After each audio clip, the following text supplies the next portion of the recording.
ขึ้นให้เฮาได้บ่ขึ้นให้เฮาได้บ่เข้ามาปุ๊บพลาดเลยวันนี้โอ้ยมันสิพุ่งลงคือมันตะกี้บ่จักหรือว่าสิปินแนวนี้เนาะขอให้ปินแนวนี้ซะโอ้ยคือแดงน้อยเดียวนี่คือแดงน้อยเดียวนี่คือแดงน้อยเดียว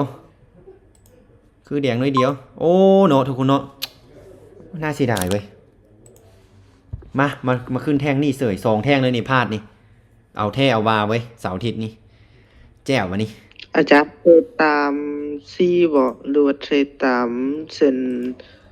SMA อืมในกรณีนี้เฮาเบิ่งแต่กราฟนะค่อยบ่ค่อยมักปานใดดอกคันเบิ่งอันนี้กับเบิ่งทรงจังหวะที่มันตัดกันแล้วขึ้นงามๆคือแบบนี้เนาะคือทรงจังหวะนี้กับเบิ่งแต่กราฟนี่แหละกราฟมันขึ้นมันลงแนวใดล่ะตีราคาแนวรับแนวต้านนี่หยังต่างๆสิเนาะเฮาตีกรอบไว้สิเนาะคือจังหวะนี้มันลงบ่คันทะลุลงก็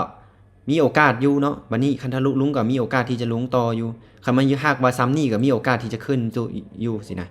เขา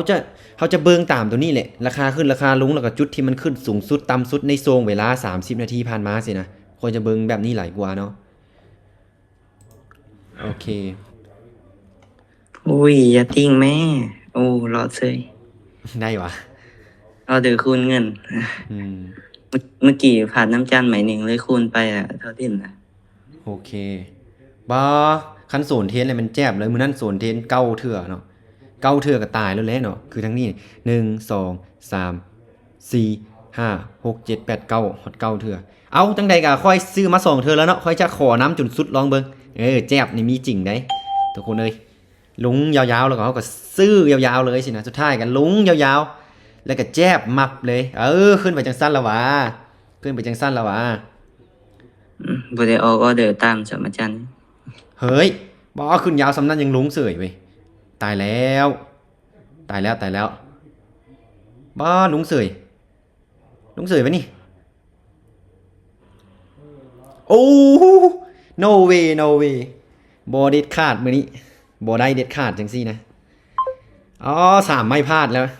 พลาด3ไม่ซ่อนเข้ามาปุ๊บพลาด3ไม่ซ่อนเลยนี่โซนเทียนทุกเทื่อนี่มาขออีกดูมันเสี่ยวแท้ว่าวันนี้เนาะไม่น่าจะเป็นไม้สุดท้ายคันบ่ได้แล้วก็อินจบเลยเนาะโอ้นี่ลุงมาจุดนี้แท้ๆทุกคนนี่เกือบทิพเท่าจุดนี้แล้วเนาะเอาจังใดก็จะซื้อต่อแหละซื้อมา 2-3 เทื่อลองคุยเรื่องใหม่เลยกันแม่นพอดีจุเลยพอดีจุสิ้นเลยนี่มันก็ขึ้นให้เฮาได้งามอยู่เลยแต่ว่าตอนท้ายมันลงโอ้หินบ่ทุกคนเซตมื้อนี้มันขึ้นได้อาจารย์ได้อยู่มื้อนี้ได้ตื่อซอยกันหลายคนมันขึ้นได้อยู่จันอีลอนมัสก์ประกาศเนาะโดนัลด์ทรัมป์ประกาศสิสนับสนุนบิตคอยน์ต่อไปสิเสียจะเอามาปินเทินซ้ำห้องว่าสิเนาะราคากับพุ่งขึ้นจิ้วเลยเนาะโอเควันนี้จะอัพ39เลยเนาะอัพ39เลยได้อีกบาทนึงกับพอแล้วนี่นะทุกคนนะอาจารย์วินจากออเดอร์ละเฮ้ยออเดอร์เดียวพลาด3วิน1มาไผคิดคือกันบ่ซื้อลายครับพาด3แล้วมาวินไม้ที่4บางคนนะซื้ออีกบ่วันนี้ใครขอสวนเด้อขอสวนเด้ออย่าออกตามเด้อซื้อมาหลายเทื่อแล้วก็มั่นใจไผมันโอ้ดิ่งลุงแท้ลูกดิ่งลุงแท้เอาจังได๋ล่ะมันบ่ใช่ยอดใช่โอ้เซ็ตอีหลีวันนี้โอ้ลุงแท้ลุงว่าเอาอีกแล้ว2มือซ้อนแล้วนี่ค่อยนะ2มือซ้อนแล้วแจ็บนี่คันผ่านมื้อนี้อีกก็ได้บ่มาบัดสุดท้ายเนาะทุกคนเนาะเอาแท้เอาว่าวันนี้โอ้ขึ้นหลายอีกวันนี้ก็ได้โอ้ทะลุลงมายาวแท้อันตรายคือกันจริงๆโอ้นี่จุดต่ำสุดมื้อนี้เลยน่าจะเป็นประมาณนี้แหละเนาะโอ้ราคาลงหลายเด้อย่างซี่แล้วว่ะฟาดออเลยเด้อคุณเด้อมาบ่ว่าเลยสิลงต่อนี่ไม่สุดท้ายรุ่นภาวนานำกันสาธุนะโมตัสสะโอ้ยขึ้นไป อีกไปอีกไปอีกไปอีกขึ้นไปขึ้นไปขึ้นไปขึ้นไปบ่ว่าและสีลงต่อบ่ว่าและขึ้นไปขึ้นไปขึ้นไป yes หุยหุยหุยหุย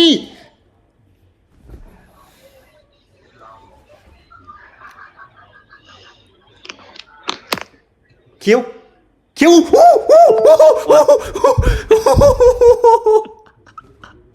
รอดใต้ ปอน้อยเดียว เจ้าเอ้ยน้อยเดียวค่อยว่าโมได้แล้วเมื่อกี้นี่เห็นบ่ปอ รอดตายเนาะอาจารย์ รอดใต้รอดไทยอาจารย์ เกือบเกือบ ตายมาขอ เดียว ขออีกไม้หนึงเด้อไม้กำไรเด้อบ่ไหวแล้วมื้อนี้เทียดต่อไปก็บ่ไหวแล้วเนาะมื้อนี้เทียดต่อไปก็บ่ไหวแล้วเนาะเออ สื่อขึ้นเลยอาจารย์ แม่นซื้อขึ้นเลย ลืม ซื้อขึ้นเลยเนาะ โอ้สื่อบ่ทันซ้ คือทุกคนฮู้เด้อทุกคนเด้อมันบ่แน่นอนดอกโครงการตัวนี้นะได้เสียเป็นปกติมื้อใดอารมณ์บุดบาบก็คือแก็บ ำยานแต่มันลงมาต่ำเส้นแนวหับแล้วมันสิดีดขึ้น เพราะว่า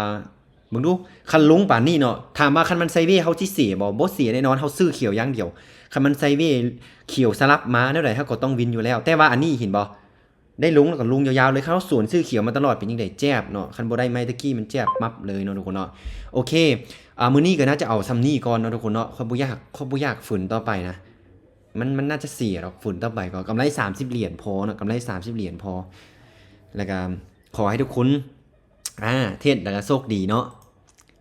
บ่ต้องเครียดกับมันหลายเด้อ ได้เสียก็ยอมรับมันซะเนาะ